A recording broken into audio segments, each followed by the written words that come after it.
Good evening friends. तो आज हम लोग एक टेक्निक जिसे पीसीआर के नाम से जाना जाता है हम लोग डिस्कस करेंगे। ये आपके क्लास 12th बायोलॉजी में पेज नंबर 203 पे है, चैप्टर 11 है। तो दोस्त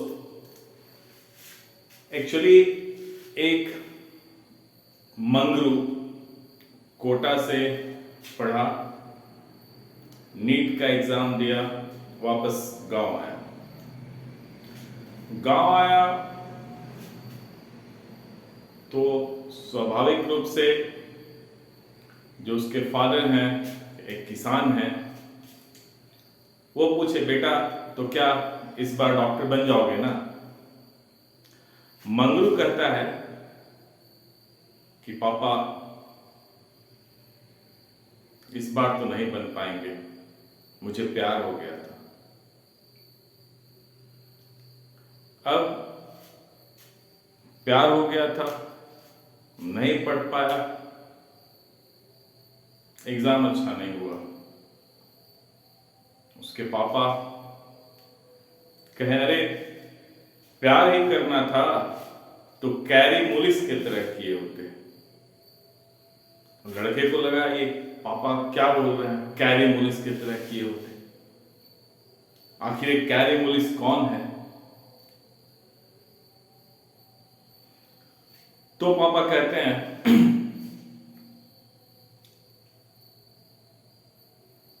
कोरोना का, कोविड-19 का जो आसानी से टेस्ट हो पाया, कंफर्मेटरी टेस्ट, वो कैरीमुलिस की वजह से हुआ। तो कैरीमुलिस ने क्या किया? कैरीमुलिस ने एक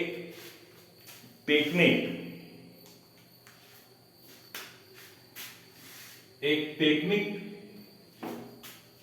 डिस्कवर किया था, इन्वेंट किया था, मोर प्रॉपर वर्ड होगा इन्वेंशन, इन्वेंट किया था, जिसे हम लोग पीसीआर कहते हैं।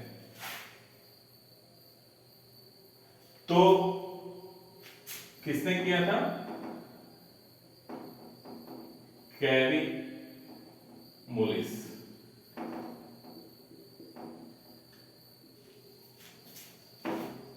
कैरी मुलिस ने किया था और इसके लिए पापा फिर कहते हैं देख, इसने जब प्यार किया तो एक ऐसा टेक्निक इन्वेंट कर दिया जो पूरे बायोलॉजी को रिवोल्यूशनाइज कर दिया। जो बायोलॉजी में आप डेवलपमेंट देख रहे हैं बहुत, लेकिन इस इन्वेंशन के बाद वो बहुत बड़ा डेवलपमेंट है। तो देख, एक इसने प्यार किया तो पीसीआर खोज लिया और इसके लिए फिर इनको 1993 में केमिस्ट्री में नोबेल प्राइज मिलेगा। ठीक है, गॉट नोबेल प्राइज ऑल्सो।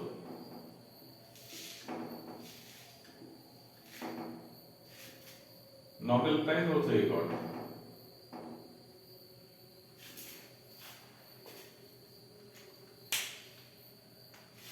तो अब बात ये थी कि आखिर ये है क्या पॉलीमरेज चेन रिएक्शन, जो मंगरू के फादर बार बार कह रहे हैं, और मंगरू जो कोटा से पढ़ कर आया है उसको कैरी मुलिस नहीं पता। ठीक है, तो चलिए हम लोग देखते हैं ये पीसीआर है क्या। पॉलीमरेज चेन रिएक्शन जब आप देखेंगे, पीसीआर जो है एक्रोनीम है पॉलीमरेज चेन रिएक्शन का।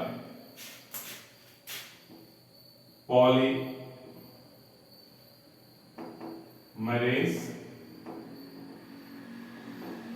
Chain reaction. ठीक है, PCR।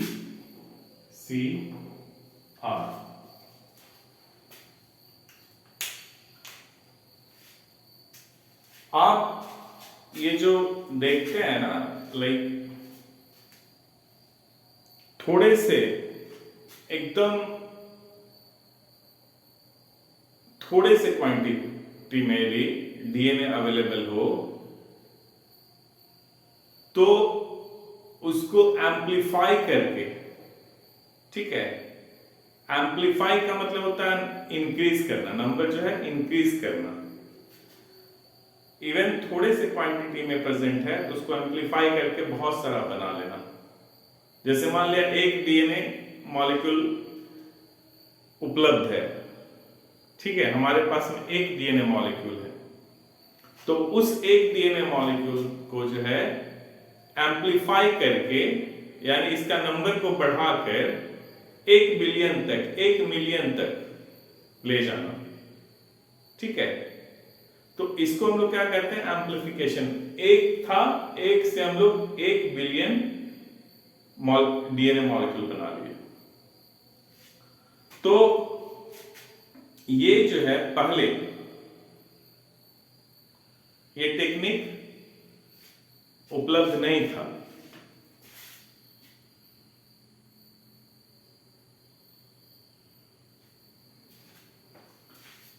ठीक है, तो पहले ये टेक्निक उपलब्ध नहीं था, तो डीएनए पे काम करना बहुत टीडीएस, बहुत कठिन टास्क था। तो एक बायोकेमिस्ट थे, कैरी बैंक्स मुलिस, पूरा नाम जब आप इनका देखिएगा, कैरी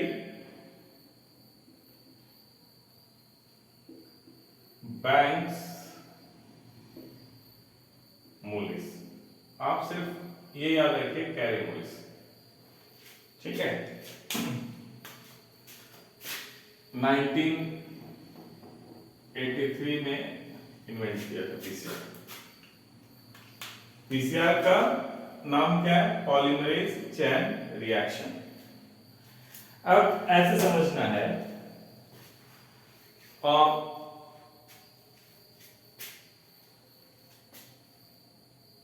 हमारे पास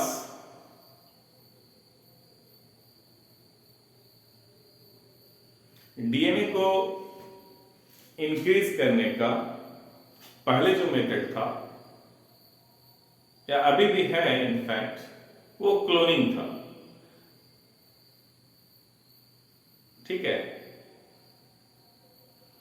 यानी जो भी जीन है, जिसे भी आपको जो है, जिसका नंबर, यानी जो भी डीएनए ऑफ इंटरेस्ट है, जीन ऑफ इंटरेस्ट है, आप देखिए यहाँ पे क्या है, एम्पलीफिकेशन, टॉपिक क्या है, amplification of gene of interest using PCR. तो जीन ऑफ इंटरेस्ट क्या है, आपने पढ़ा होगा, जीन ऑफ इंटरेस्ट किसे कहते हैं। देखो, मान लीजिए हमारा डीएनए है ना, जीन क्या होता है, कोई बताएंगे।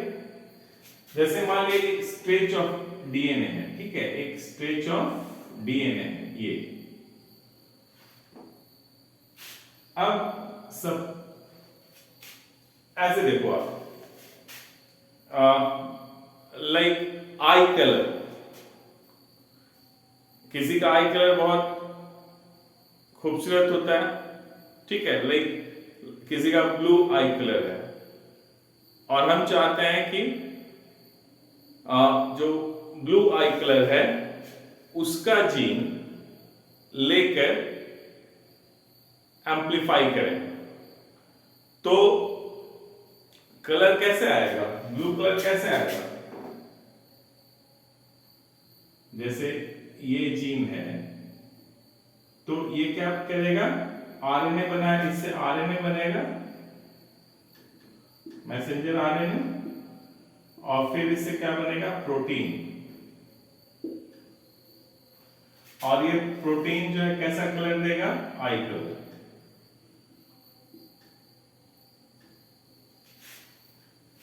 अब ये जो है बहुत कम अमाउंट में हमारे पास में है और हम चाहते हैं कि इसका 1 मिलियन कॉपी है, 1 मिलियन कॉपी बना ले। ठीक है, किसका, आई कलर के लिए जो रिस्पॉन्सिबल है जीन उसका। तो सपोज ये आई कलर का जीन है ई, तो यदि हम इसका 1 मिलियन कॉपी हमको चाहिए, 1 मिलियन कॉपीज, तो एक हम लोग क्या कर सकते हैं सॉरी, हम लोग इसका क्लोनिंग कर सकते हैं, यानी इसको जो है रेस्ट्रिक्शन एंजाइम से कट करके, ठीक है, रेस्ट्रिक्शन एंजाइम से कट करेंगे, फिर इसको वेक्टर में डालेंगे और वेक्टर्स के बाद उसको बैक्टीरिया में डाल देंगे, मान लिया ई कोलाई बैक्टीरिया में डाल देंगे। उसके बाद ये जब मल्टीप्लाई करेगा तो उसके साथ में ये जीन मल्टीप्लाई करेगा। ठीक है, तो काफी लेबोरियस प्रोसेस है। ठीक है, पहले इसको कट करना, फिर उसको वेक्टर में ऐड करना, फिर वेक्टर से जो है वेक्टर को कहां भेजना, बैक्टीरिया में भेजना, फिर बैक्टीरिया मल्टीप्लाई करेगा। ठीक है, टाइम टेकिंग भी है, मल्टीप्लाई करेगा, फिर उसमें से आइसोलेट करना। समझ रहे मेरी बात? तो ये टेक्निक पहले था, तो काफी टाइम कंज्यूमिंग था, पैसा ज्यादा लगता था, लेबोरियस मेथड्स था। ठीक है, अभी भी हम लोग यूज करते हैं मेथड। तो कैरीमुलिस को जो है ना, ये भी जीन ऑफ इंटरेस्ट जो है ना, वो प्योर फॉर्म में और बहुत सारे कॉपीज बनाना चाह रहा था, तो हमेशा इस पे वो सोचते रहता था। ठीक है, हमेशा क्या करता था, वो सोचते रहता था कि कैसे जो है ना हम बहुत सारे कॉपीज जो है डीएनए का, स्ट्रेच ऑफ डीएनए का, जीन ऑफ इंटरेस्ट का, ठीक है, बनाए। तो आप जब देखेंगे यूएसए, ये कैरीमुलिस जो थे वो कहां के रहने वाले थे, यूएसए के थे। ठीक है, कैरीमुलिस जो है, कैरीमुलिस वो यूएसए के रहने वाले थे। ठीक है,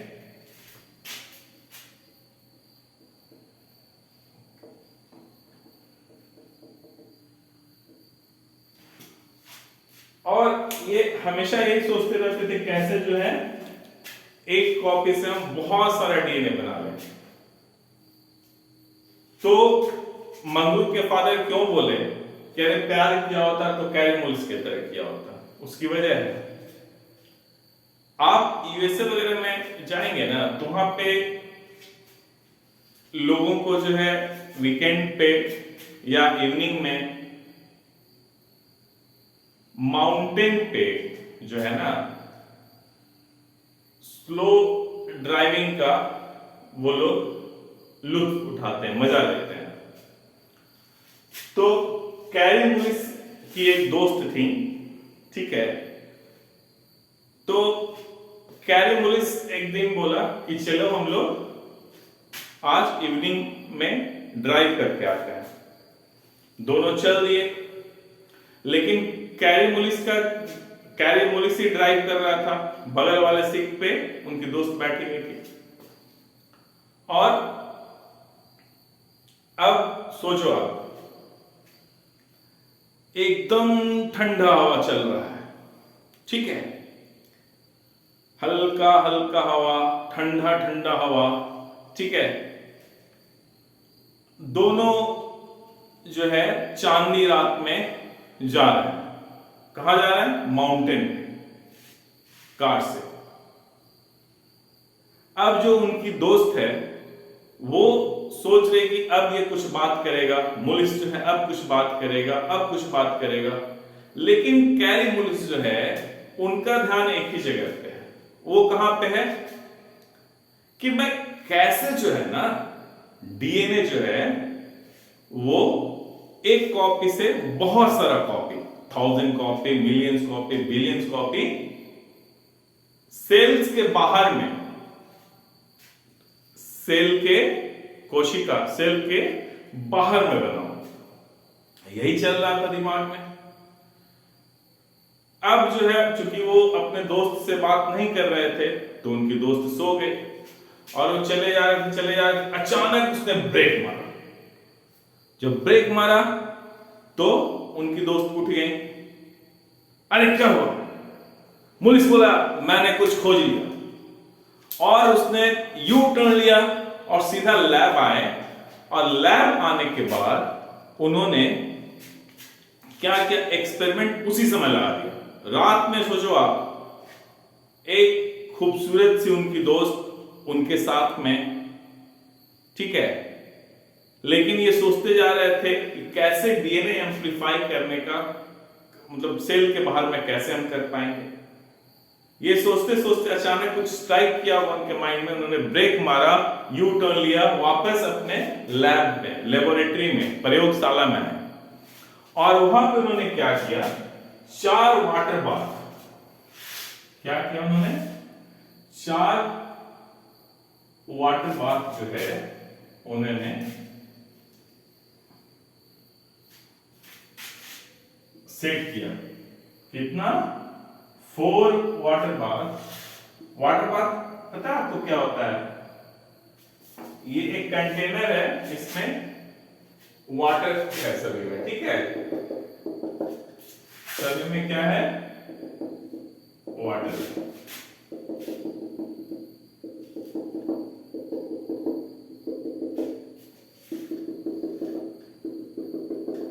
और ये वाटर को वो गर्म कर सकते थे, ठीक है? अभी वो आए और पहला जो था उनका वाटर बाथ, उसको 95 डिग्री सेल्सियस पे उन्होंने रखा, ठीक है? थर्मामीटर लगा दिया था, ठीक है? थर्मामीटर लगाया था, सभी में थर्मामीटर भी था। दूसरा वाटर बाथ लिया उन्होंने और उसको 94 डिग्री सेल्सियस पे रखा। थर्ड जो था, first water bath, second water bath, third and fourth. Third जो था उन्होंने 55 डिग्री सेल्सियस पे रखा। और ये जो फोर्थ था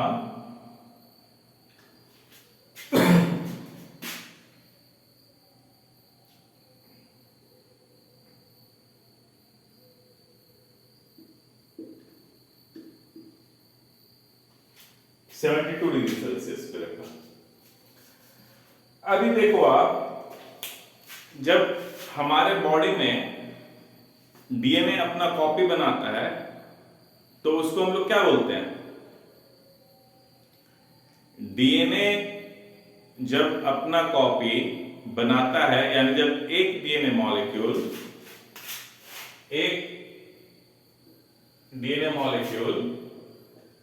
सेल के अंदर, यानी हम लोगों के अंदर, जब ये 2 कॉपी बना लेता है,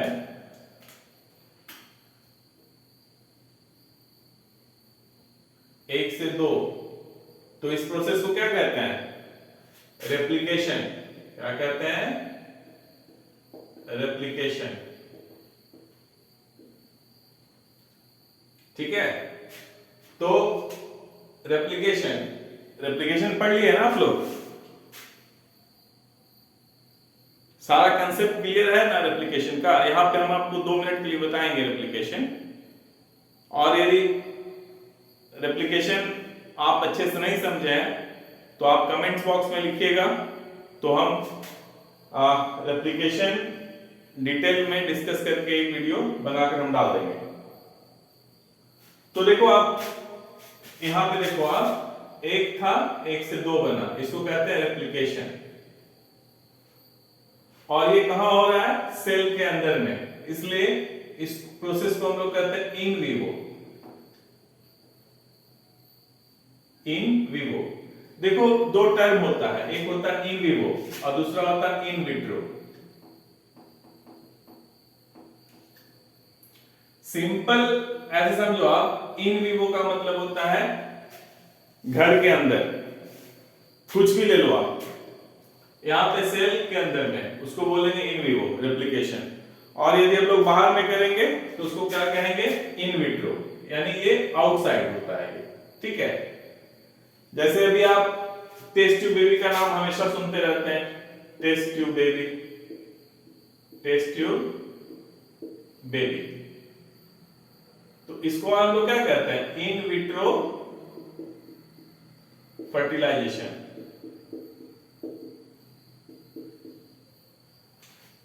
तो फर्टिलाइजेशन कहां होना चाहिए? फेलोपियन ट्यूब में होता है।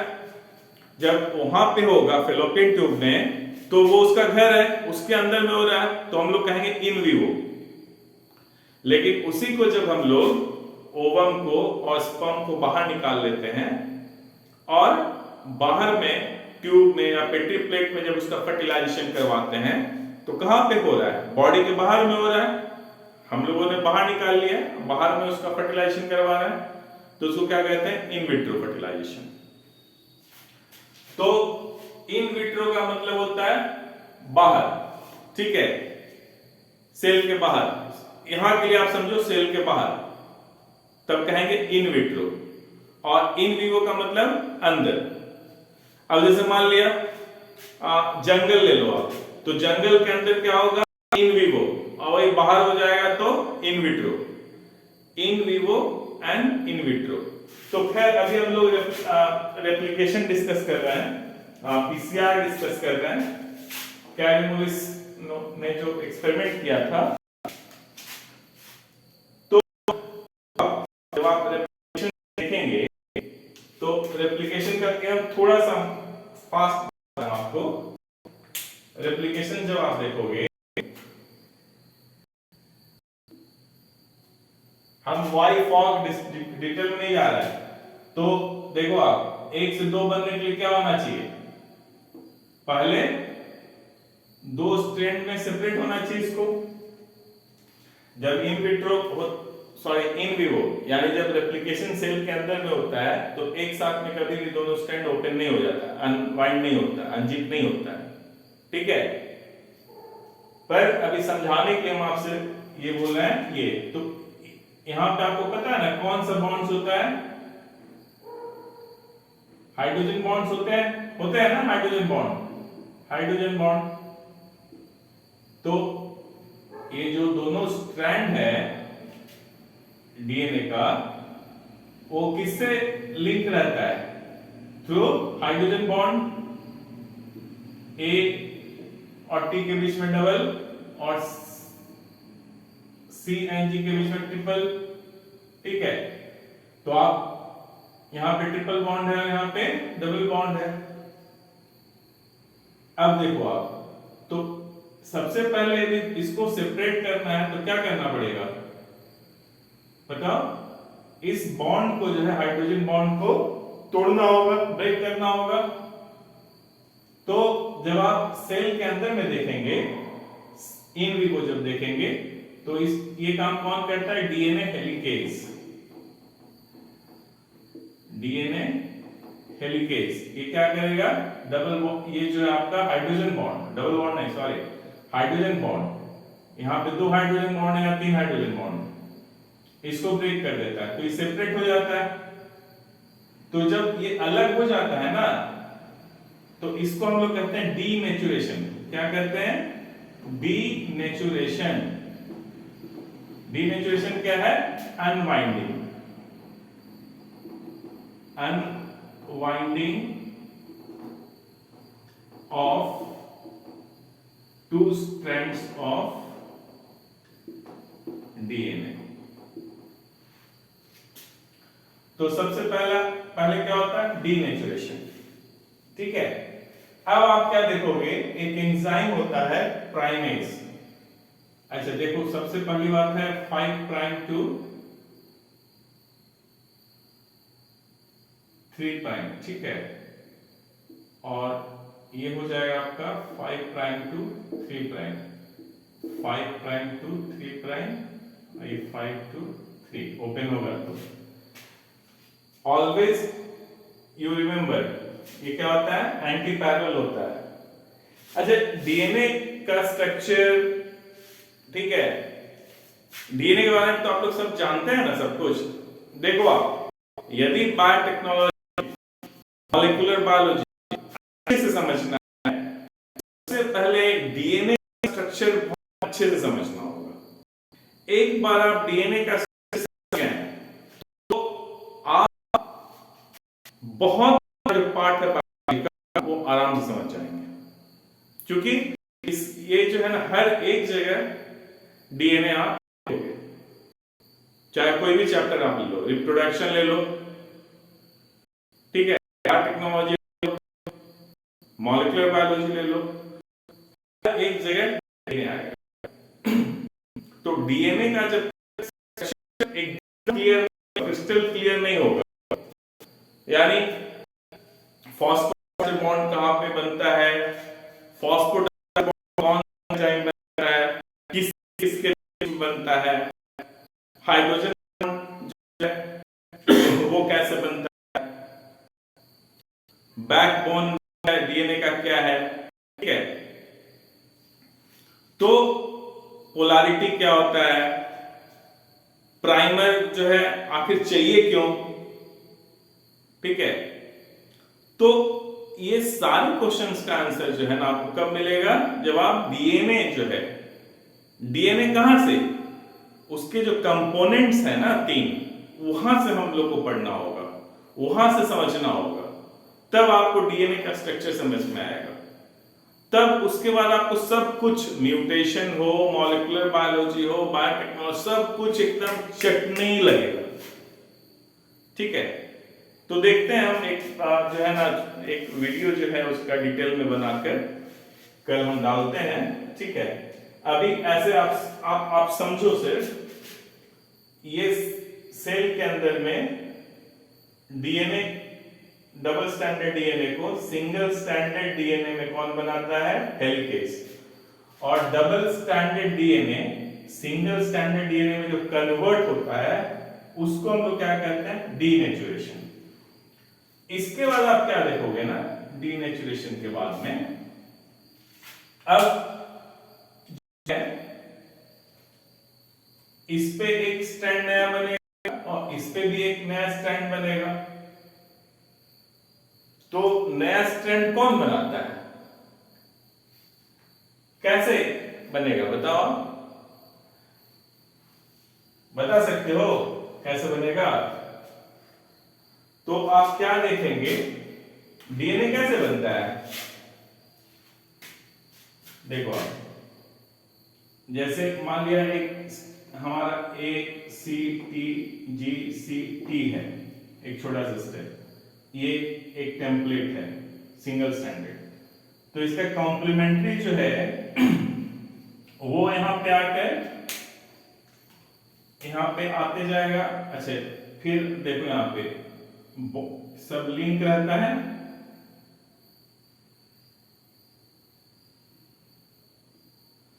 यही ना फॉस्फोडाइस्टर बॉन्ड है, ठीक है, बैकबोन है। तो अब जो है ये बॉन्ड कौन बनाता है, ये जो बॉन्ड है वो कौन बनाता है, डीएनए पॉलीमरेज क्या करता है, क्या काम है डीएनए पॉलीमरेज का?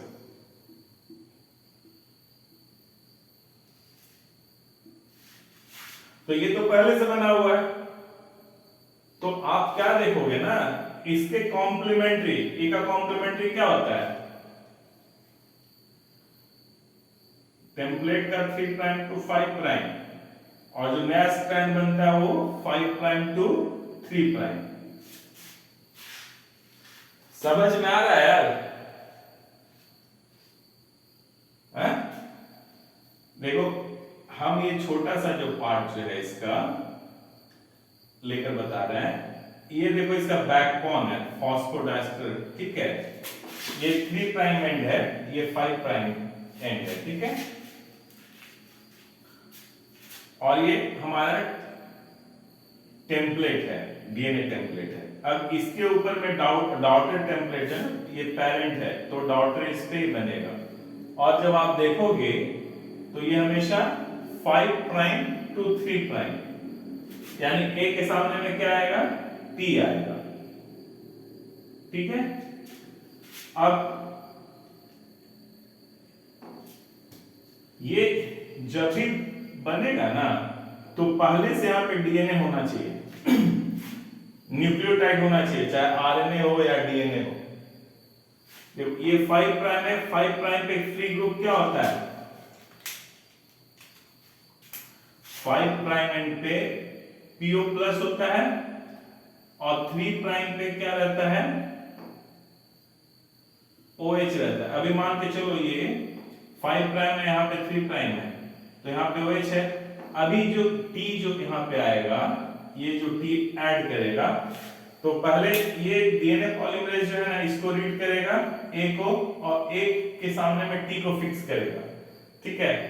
उसके बाद जब आप देखोगे तो इसका जो है ना 5 प्राइम एंड इधर होगा PO 4, और इधर जो है ना उसका 3 प्राइम होगा OH।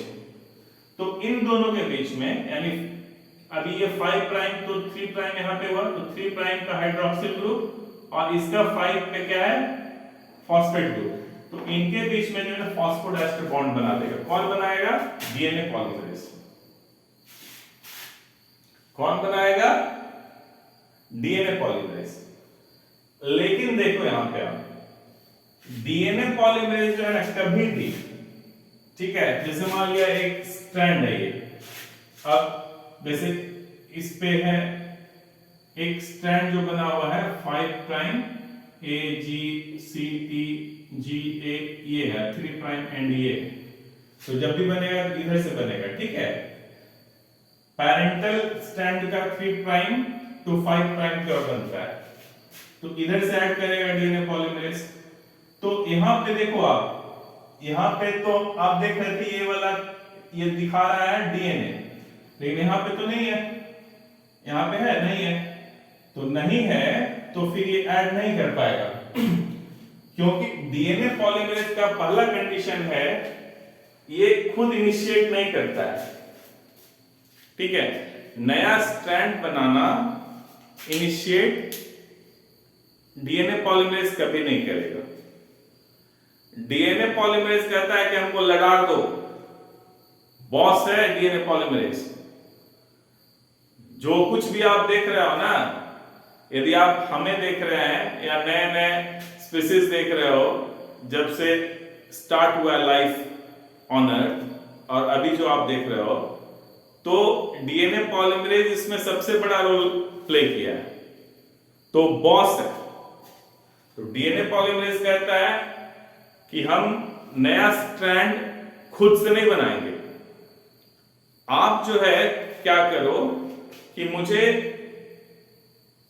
इनिशिएट करके दो, यानी जो है एक छोटा सा ऑलिगोन्यूक्लियोटाइड, ऑलिगो का मतलब था फ्यू, ठीक है, 10-15 न्यूक्लियोटाइड का एक छोटा सा फ्रैगमेंट पहले से जो है वहां पे प्रेजेंट होना चाहिए, और फ्री हाइड्रोक्सिल ग्रुप।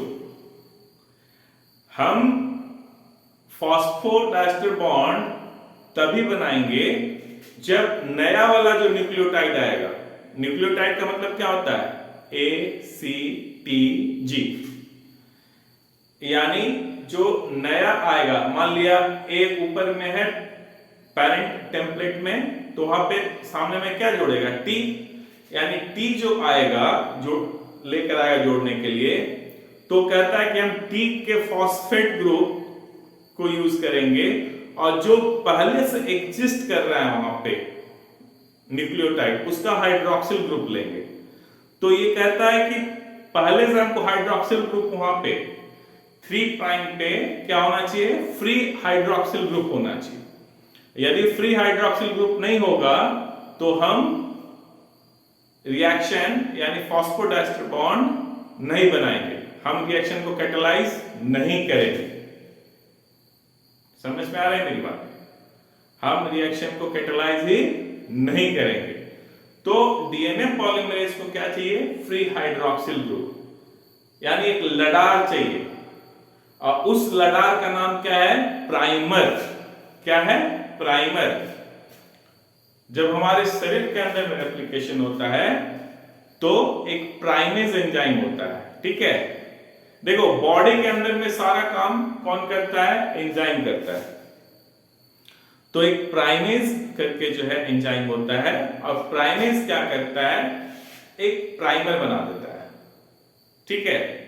वो आरएनए पॉलीमरेज होता है नेचर में, उसको फ्री हाइड्रोक्सिल ग्रुप नहीं चाहिए, ठीक है। तो जब आप देखोगे यहां पे, ठीक है, तो यहां पे क्या चाहिए, पहले प्राइमर। तो मान लिया ये पहले प्राइमर, ये 5 प्राइम से शुरू करेगा, प्राइमर आ गया, और उसके बाद ये ऐड करते जाएगा। टी के सामने में ये प्राइमर है, और उसके टी के सामने में क्या आएगा, ए, सी के सामने में जी, जी के सामने में सी, ए के सामने में टी, इस तरह से वो 3 प्राइम, इस तरह से वो बनाएगा। तो ये क्या हुआ, प्राइमर। ये कौन बनाता है, प्राइमेज। तो आप देखो यहां पे ये जो है ना, ये प्राइमरी हम लिए हैं, ठीक है। इसको कौन बनाता है, प्राइमेज। शरीर के अंदर में कौन बनाता है, प्राइमेज, ठीक है। उसके बाद जो है वो इसको जो है एक्सटेंड कर देगा। टी, सी के सामने में क्या आएगा, जी, टी के सामने में क्या आएगा, ए, जी के सामने सी, सी के सामने जी, टी के सामने ए। Very good. तो आप क्या देखोगे, 5 प्राइम से 3 प्राइम डायरेक्शन में डीएनए पॉलीमरेज क्या करता है, एक स्ट्रैंड बना देता है। तो इस पे भी होगा और इस पे भी होगा, तो आप क्या देखोगे, 2 डीएनए मॉलिक्यूल जो है एक से बन गए, ठीक है। इस प्रोसेस को रेप्लिकेशन कहते हैं। और यहां पे देखो आप, पहला क्या था, डीनेचुरेशन। दूसरा क्या हो रहा है, प्राइमर जुट रहा है। जो टेम्पलेट है, उस डीएनए टेम्पलेट है जो पहले से रहता है ना, उसको हम लोग क्या कहते हैं, टेम्पलेट, डीएनए टेम्पलेट। तो डीएनए टेम्पलेट पे क्या ऐड हो रहा है, प्राइमर। तो प्राइमर जो ऐड होता है, ठीक है, उसको कहते हैं हम लोग एनियलिन। क्या कहते हैं, एनियलिन, ठीक है।